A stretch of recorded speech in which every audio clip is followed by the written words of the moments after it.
I laugh along with them. By the way, just as an aside for everyone, therapists don't fix you. Psychologists and psychiatrists don't really fix you. The pills that they give you, the medicines that you'll get from a psychiatrist, those aren't to fix you. Those are to help mitigate these issues while you work through those issues and fix them on your own. Yeah, We give it's you the tools that you need to help you recover. We don't fix you. yeah, We are it not go ahead. go ahead. We are Yeah, not magicians. We are not wizards. We cannot just like cast a spell and you're fixed. Like that isn't how this works. yeah, Go for it.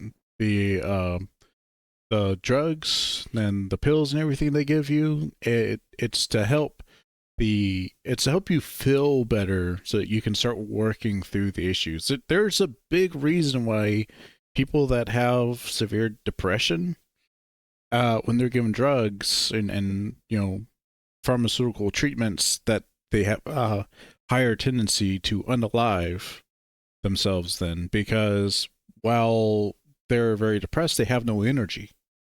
They don't have the energy to unalive themselves. So when the pharmaceuticals kick in and depression goes away and they have more energy, they they do have more energy, and they still have the thoughts, the bad things that go along with depression, including the desire to maybe unalive themselves or try. And now that they actually have the energy required to do so, that's when they do try it. That's why it's so important that they need social support, they need friends, they need lots of other things so that they can develop the coping strategies and the networks and all the other things that they need to be able to deal with their life better and actually deal Yeah. with the issues that come out of, dealing with depression. So that's one thing with Carl here is he does all the marijuana so much. He even says he's not as animated when he does them, and the marijuana helps calm him down, maybe clear his mind, and then when the the drugs wear off, he has more energy. That's kind of the danger part if he gets really, really depressed and he has the intrusive thoughts of just end it all, just stop it, just quit.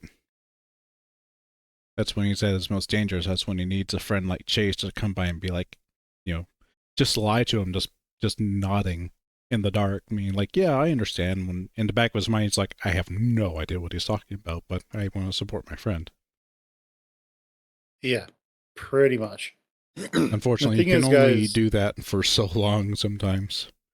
But yeah. especially if you're encouraging someone to, get treatment and, their idea is like it won't help, or uh like Carl's case, you know, going to treatment is the effort. Like, no, that's gonna help you start that's your guide to you figuring it out. They don't Carl's counselor or therapist won't fix Carl. Carl has to Yeah. fix Carl. And the counselor is only there to guide you. And there's lots of different methods too that are in there. I'm sure everyone's heard of Sigmund Freud. That's a whole that's a whole realm of psychology, but there's a whole lot of other ones, Yeah. including a lot that are based more on actual adjustment of your behavior and your thinking patterns and stuff like that. So if Yeah. you, Yeah. it's why I emphasize this with a friend we have, and you should have it emphasized. If you have gone to counseling and it didn't work, it doesn't mean that it won't work. It just means you need a different counselor. Maybe you need a different type of counseling, because you could do Freuderin, Freuderin, do Freudian. Alderin. You could do uh, cognitive behavioral. There's like the Jungian, is that it? Like Carl Jung? Yeah. There's a whole bunch of different psychologists out there and theories. So if one doesn't work for you, don't get too demotivated. Just look into, just maybe ask someone in the field like what they think a good proper treatment would be, like which field you should go into based on what's going on, and maybe they can give you some better direction. That way you can find the best counseling theory and method for you. Yeah, and to build on that, like most therapists and psychologists or psychiatrists that you will meet, they know how to do at least typically two or three different styles. The big ones that you'll run into, if it's like something that's more long term, there's something called psychotherapy, which is like talk therapy. You literally just come in and talk to them about issues. They ask you a bunch of questions and stuff. There's cognitive behavioral therapy, which is where really you're kind of just, they are trying to teach you how your thoughts work and how you can start noticing thought patterns. So like you really take care of negative self-talk with with like cognitive behavioral therapy, CBT. The cognitive behavioral therapy CBT, not the other type of CBT. We've all seen the comic. And uh so there's that one. And that's where you just learn how to ignore certain thoughts and focus on different ones And and fight follow them different ones. and fight the bad Yeah, ones. yeah. And kind of understand that those thoughts come from things that are out of your control. And just be like, okay, well, I had the thought, but that doesn't necessarily define me. Then there's DBT, dialectical behavioral therapy, which is where you're learning that emotions also come from a place that is beyond you. I was Emotions are thinking that was primal. like shock therapy, where they just slap electrodes on your head and you. I I guess mean, that's a there different is that kind. as well, but they don't really do that. They won't really do that outside of a mental health hospital. Um, And finally, there's always the very critical uh, method of lobotomy. wouldn't recommend that one. Don't recommend that one. Yeah, Um, yeah. So with DBT, they'll teach you that emotions tend to come, well, they come from your subconscious. There's no tend to. And when they bubble up, it's literally your body responding to things. yeah, Your subconscious looking at everything that's happened to you, all the trauma that you've had, all of your experiences, and it is trying to come up with the best solution to that to give you emotionally.